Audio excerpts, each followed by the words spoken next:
نکل کے کیا کروں؟ اور یہاں تو دینے والا ہے، میں نے سنا اور میں نے پڑھا اور میرا یقین ہے کہ تو داتا ہے، تیرے سے جو مانگا جائے وہ تو دینے کے بغیر رہتا نہیں۔ مجھے اس کا اقرار ہے کہ میں شرمندہ بہت ہوں، میری زبان اس لائق ہے نہیں، میرے پاس وہ منہ مانگنے کا ہے نہیں، لیکن تیرا ہی بندہ تو ہوں، تیرے پاس آیا ہوں، اور جاؤں کہاں؟ تیرے علاوہ باقی سب سے میں بیزار ہوں، کسی کو نہیں مانتا ہوں، کسی کو نہیں جانتا ہوں، اور نہ مجھے کوئی جانتا ہے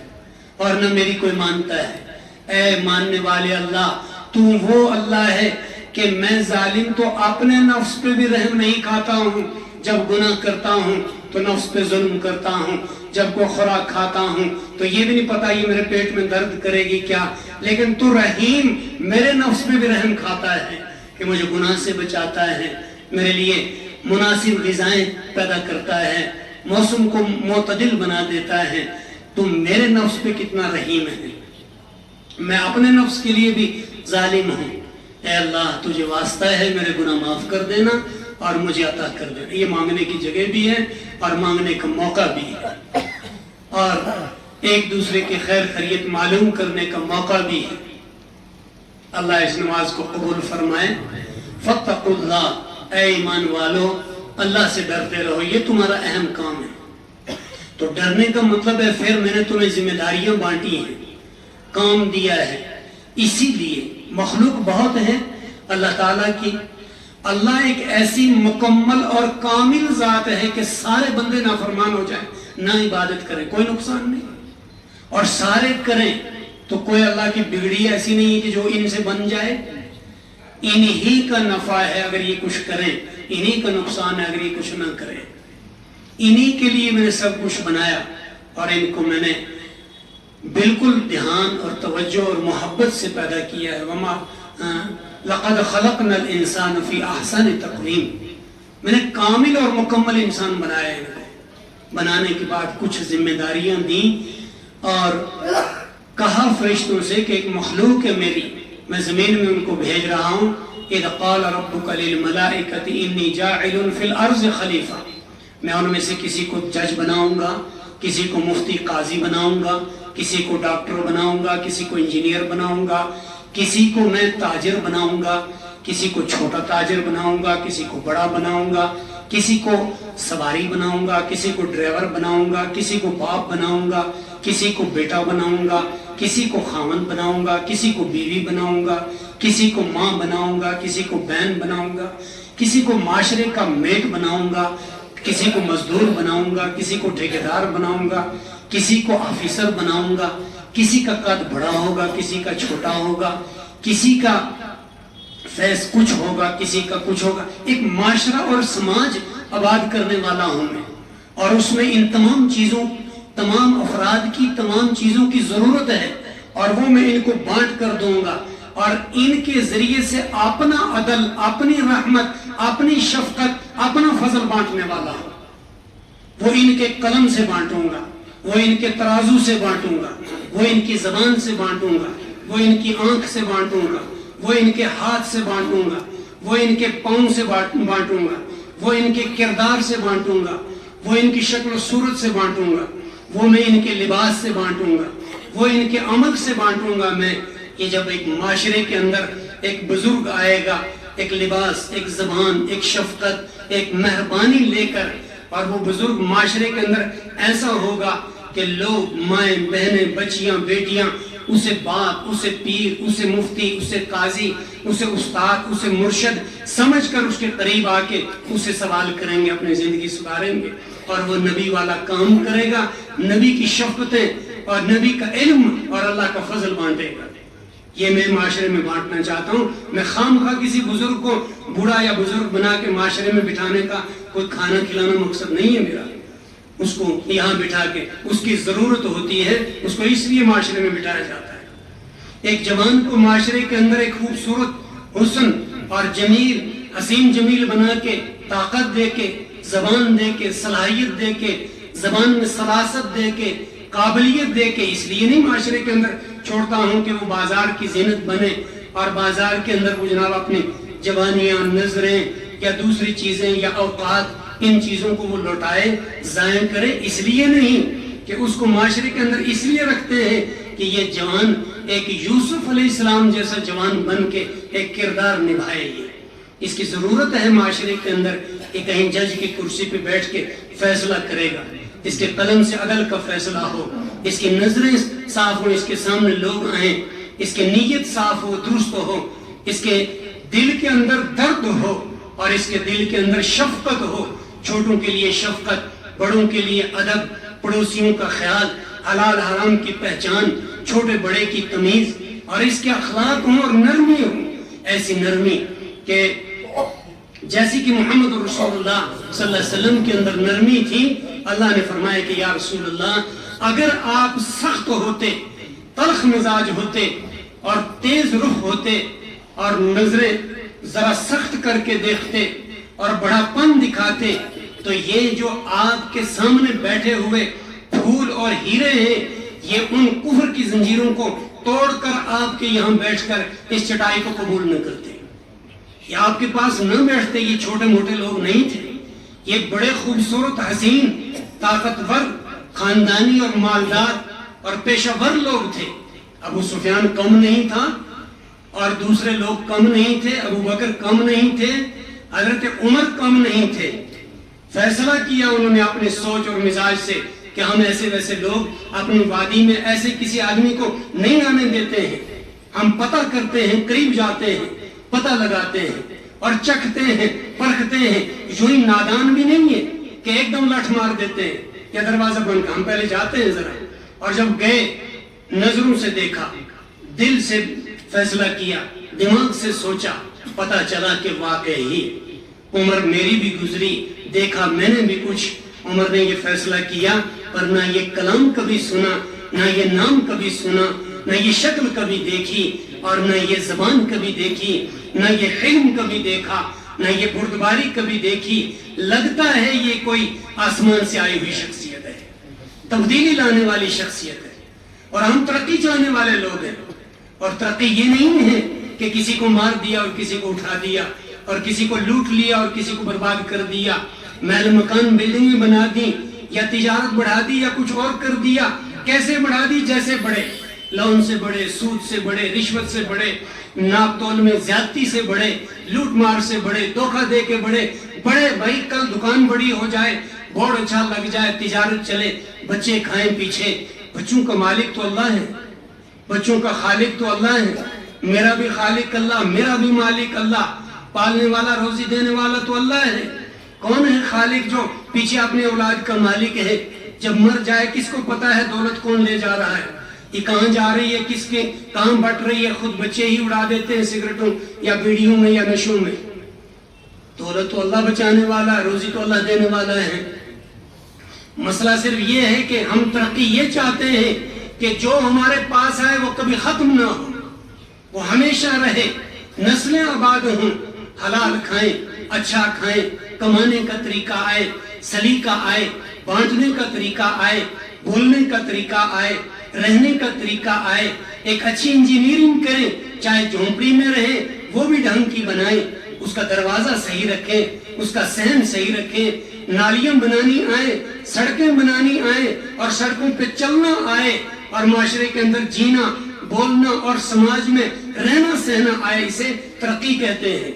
صفائی کی سمجھ آئے کسے صفائی کہتے ہیں، پاکی کی سمجھ آئے کسے پاکی کہتے ہیں، اور پھر وہ اختیار کی جائے کہ اسے پاکی کہتے ہیں. یہ پاکی والا معاشرہ سماج والا ہے. ایسا معاشرہ جوان بھی رہتے ہیں، بزرگ بھی رہتے ہیں، کسی کو بے ادبی کی شکایت نہیں، ماں باپ بھی رہتے ہیں، اولاد سے شکایت نہیں، اولادیں بھی رہتی ہیں، ماں باپ سے وراثت کی شکایت نہیں، مزدور بھی رہتے ہیں، ٹھیکیدار سے شکایت نہیں، اور کیا کہتے ہیں دربان بھی رہتے ہیں، ہوٹل والوں سے شکایت نہیں، دکان کے اوپر کام کرنے والے بھی ہیں لیکن مالک سے شکایت نہیں، کسٹمر سودا لینے والے ہیں لیکن دکاندار سے شکایت نہیں، دکاندار مال بیچنے والے ہیں لیکن خریدنے والوں کو کوئی شکایت نہیں، بیچنے والوں کو شکایت نہیں. اسے کہتے ہیں معاشرہ، اسے کہتے ہیں سماج. یہاں رسپیکٹ ہے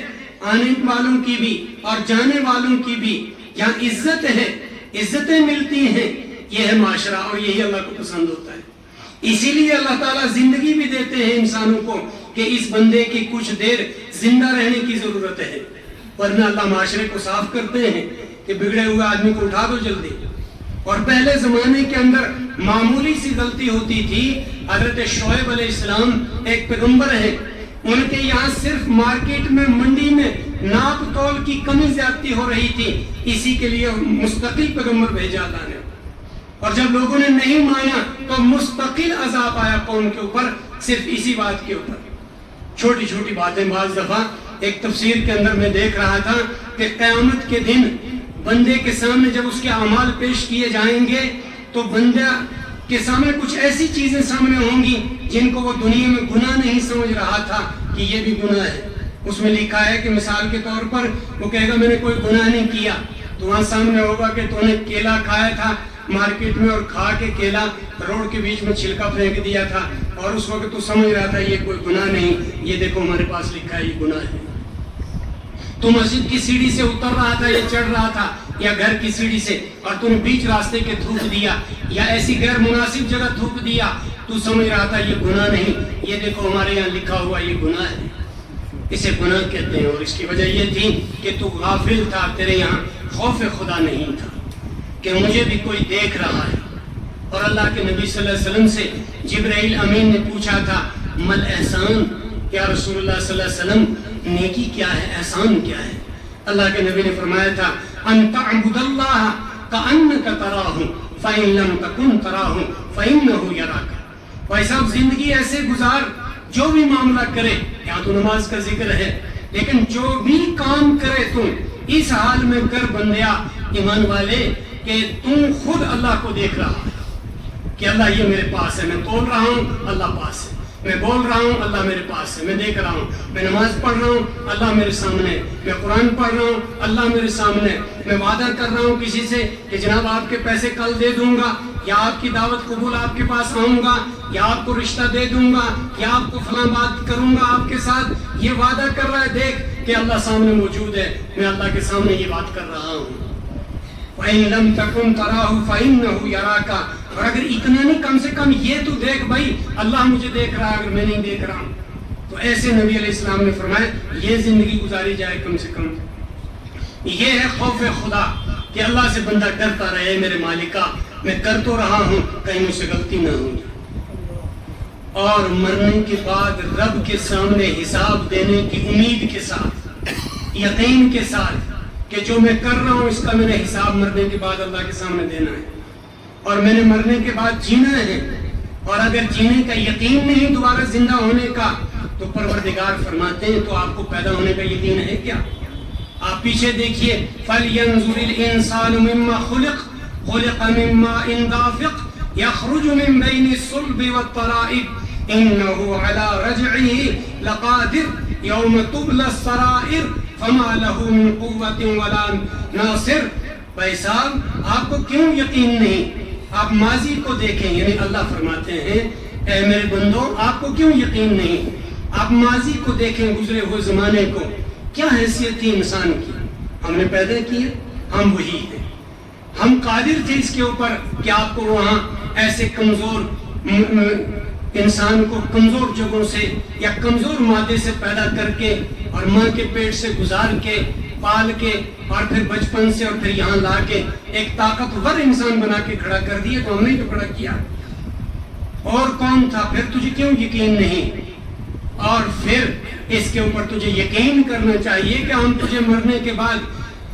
تیرے دوبارہ اٹھانے کے اوپر قادر ہیں اور حساب لیں گے، اور جب ہم حساب لیں گے تو پھر یوم تبلی السرائر، اے نوجوان، اے تاجر، اے مالک، اے مکان مالک، اے فلاں، اے ذمہ دار، اے بچوں کے والد، اے ماں باپ کے بچے، اے میری بندیوں اور بندوں، سنو ذرا غور سے، میں نے تمہیں عقل دی، سمجھ دی، سوچ دی،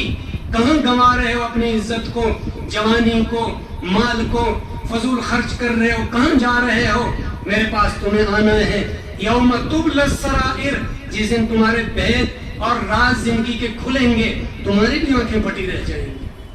تم بھی دیکھتے رہ جاؤ گے او ہو کیا ہوا یہ،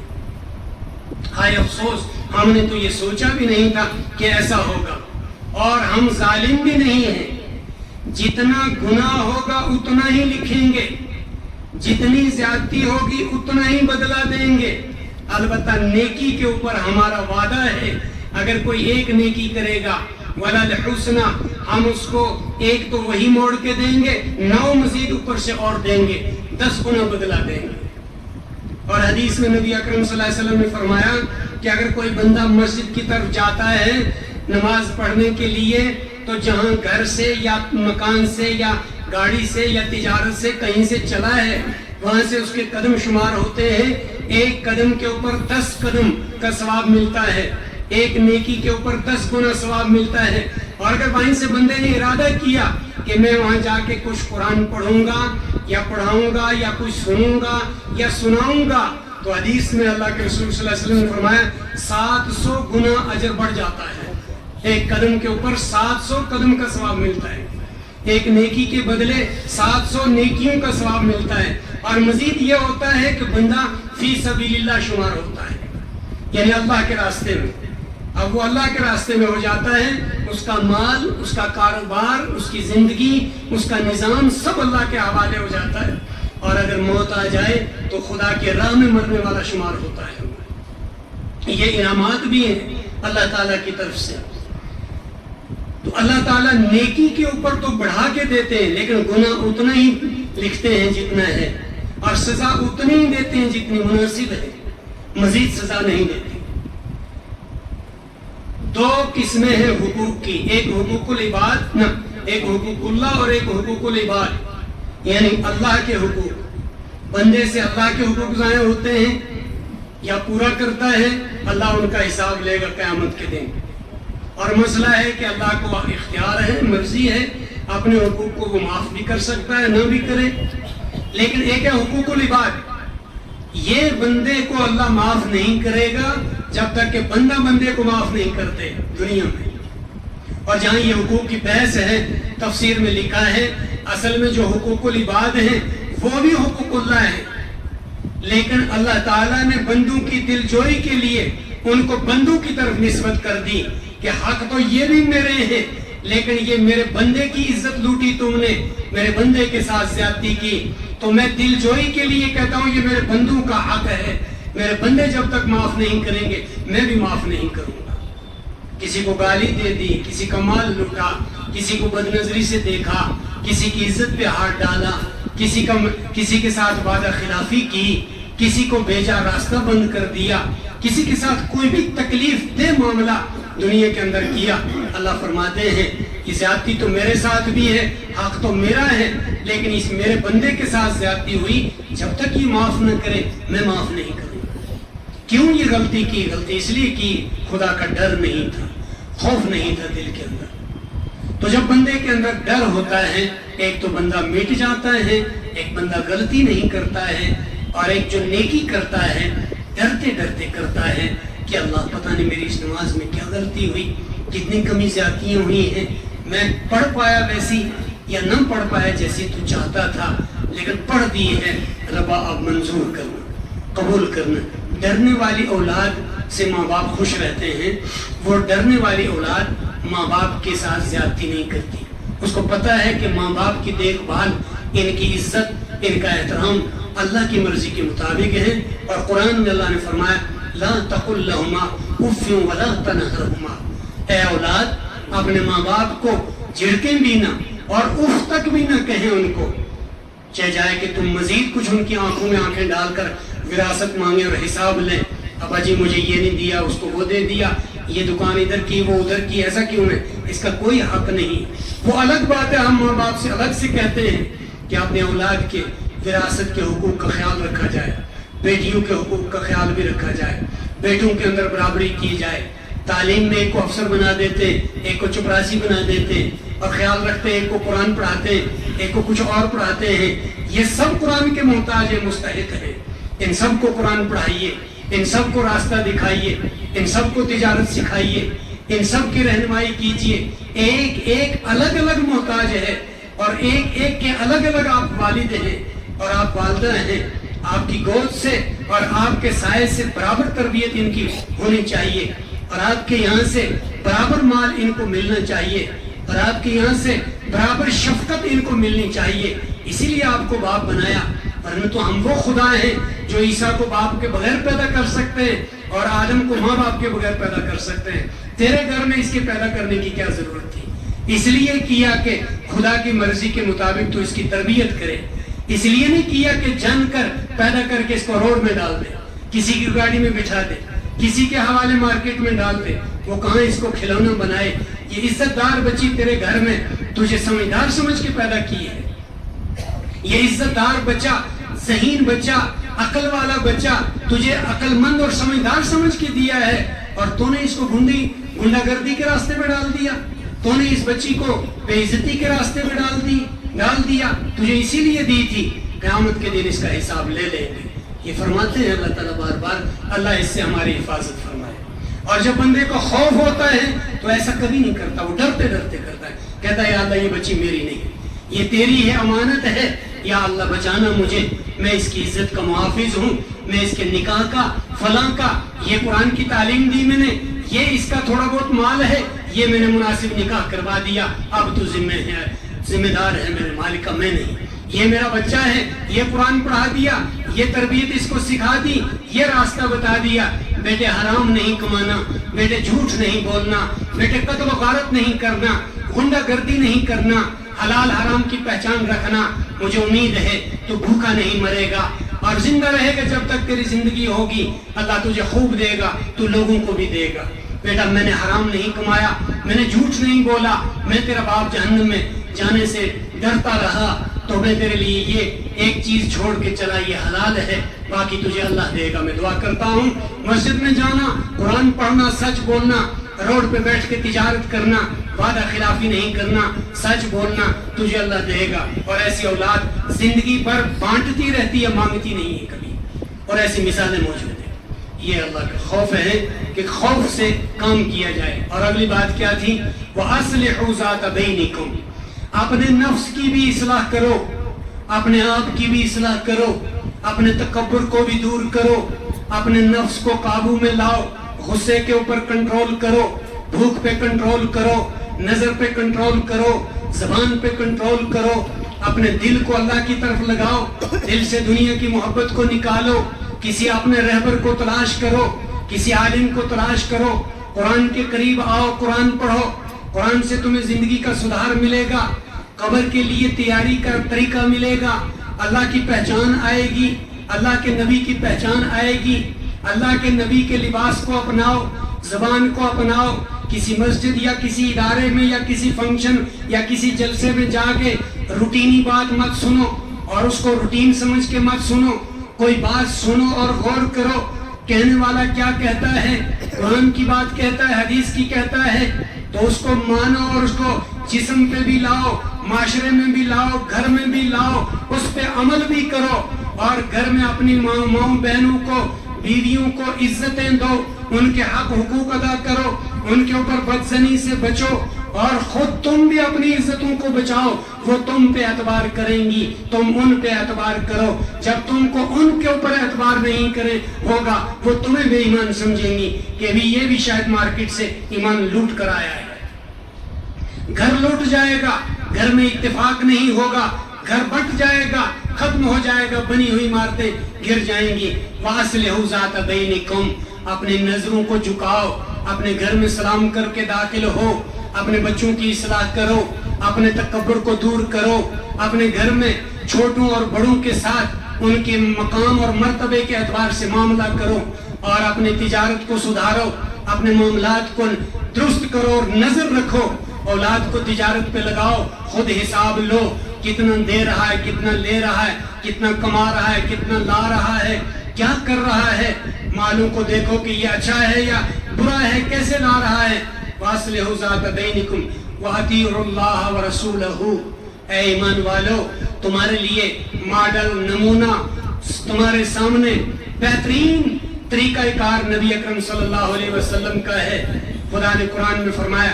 اے یا رسول اللہ صلی اللہ علیہ وسلم میرے بندوں سے کہو، وَإِن كُنتُمْ تُحِبُّونَ اللَّهَ فَاتَّبِعُونِي يُحْبِبْكُمُ